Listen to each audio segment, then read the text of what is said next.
Dhe përveç kësaj, duhet të bëjmë edhe një tjetër investim, dhe investigimi duhet të jetë pak më me kujdes.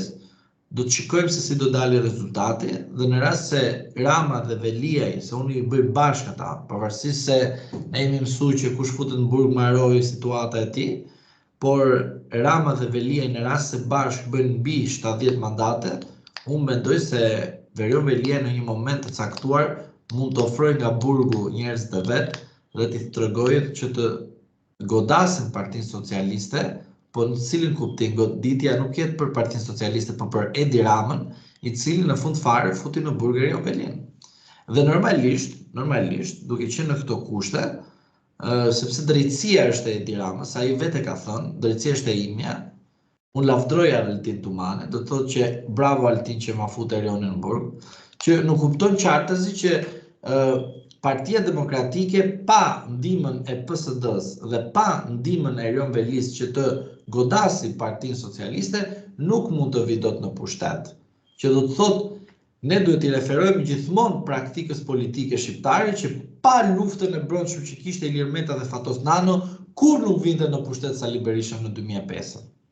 Avokat, ditën e zgjedhjeve, në cilin qark prisni që mund të ketë tension, trazira? Ku është situata më gati për të shpërthyer?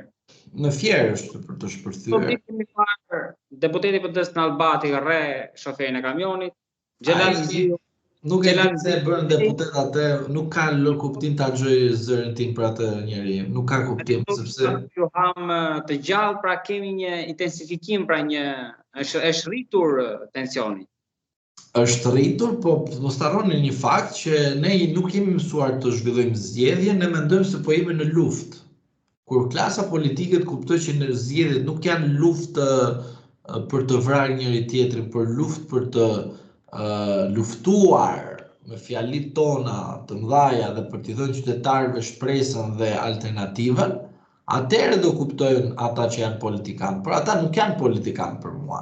Doni të vërtetën, edhe kam thënë tek ju, edhe prandaj habite me ju. Unë kam thënë që ditën e parë kur është votuar kodi i ri zgjedhor me 26 korrik 2024, kam thënë që tani Partia Socialiste dhe Partia Demokratike ka deputetët e vet. Ne thjesht do shkojmë të luftojmë për të votuar deputet në listën e hapur. Pra do shkojmë të votojmë, bëjmë gjithë to zgjedhje për 20 deputet. Unë nuk e kam bërë kështu kalkulimin të vërtetën. Nuk do shkojmë për 20 deputet, do shkojmë më duket për 40 e sa, sepse në rast se Partia Socialiste dhe Partia Demokratike marrin 27, e pastaj bëj llogaritë vet, a kupton se si del. Pastaj 140 deputet kemi ne. Normalisht që ne shkojmë më shumë se 40 deputet për të përzgjedhur ata në listën e hapur. Kështu e lexoj unë tani, inshallah gabofsha, po kështu është e vërteta. Jo për 20, shkojmë për 40 e sa deputet. Përfshiva te kjo llogaritje ndoshta edhe partitë e reja që pretendojnë. Prandaj ju them që lista që është bërë dhe votimi që është bërë nga Partia Socialiste, nga Partia Demokratike, është e gabuar. Ne si qytetar, tani pse na ka ardhur kjo gjë, ne çfarë do bëjmë? Do shkojmë të votojmë. Unë uroj dhe kërkoj nga qytetarët mos shpallni fletë votimit të pavlefshme, sepse është në favor të partive kryesore. Përpara se votat jetë vlefshme. Lutem më rikthe pak te Fieri. Pse mendoni që në Fier mund të shpërthej? Është ambari i PS-s? Është konkurrencë kokë në kokë si mund të jetë Elbasani ose Durrësi? Unë mendoj se rasti që është Gazmend Bardhi atje dhe Belinda Balluku, normalisht atje gjithmonë ka tensione. Normalisht që zoti Bardhi është një person i cili ka treguar që në të shkuarën e tij në momentin e fundit bën ai gjë edhe pastaj shpërthen aty gjithçka dhe humbet çdo gjë. Ajo nisma, ajo për shembull fushata, çdo gjë edhe pastaj shkon situata jashtë kontrollit. Edhe Berisha e çoi edhe Berisha ndoshta për ta fundosur atje. Shiko, për ta fundosur dhe të jetë në listë mbyllur, nuk e besoj fundosje. Unë them ta hapur nuk e sa të fundosur të jetë ai për rastin e ngjarjes së asaj kohe në Elbasan, nuk besoj të jetë në këtë radhë. Por unë mendoj këtë gjë që Zoti Bardhi edhe zonja Belballuku do të kenë një betejë patjetër edhe në parlament, për shkak se janë në listë të sigurt dhe i ke deputet.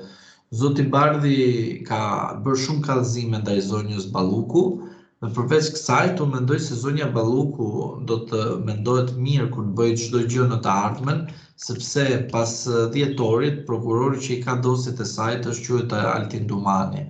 Gjithashtu dhe zoti Rama do të ketë një kujdes, sepse prokurori që ka dosjen e Megoni Gal quhet Altin Dumani. Tani nuk e di a Altin Dumani mban dosjet sepse do të jetoj apo do të thotë që unë po mbaj edhe 3 vjet dosjet e tua që të shpëtoj Edi Ramën, tani mbetet për të parë kjo, por e gjithë porositë që ka kryer Altin Dumani kanë qenë kërkesat e Asamblesë së Partisë Socialiste, të cilët zoti Altin Dumani i ka kryer në mënyrë spektakolare, në mënyrë strikte, pik për pik, me edhe një militant partie nuk e bën, zbatimin e manualit të partisë në mënyrë perfekte, siç e ka bërë Altin Dumani në kërkesat e Edi Ramës. Prandaj them që qarku i Refjerit të qarku i Elbasanit, Durrësit dhe këto, mbeten për të parë a do të provojnë si statistika të krimeve zgjedhore nga krahu i opozitës, edhe jo asnjëherë nga krahu i qeverisë. Dhe po kapim nga krahu i qeverisë, do kapen pak sa për treguar që ne, shiko, edhe majtës edhe djathtas si kanosëm i bërën punët ashtu siç duhet, por prandaj e vërteta është që nuk i kapim në flagrancë. Dhe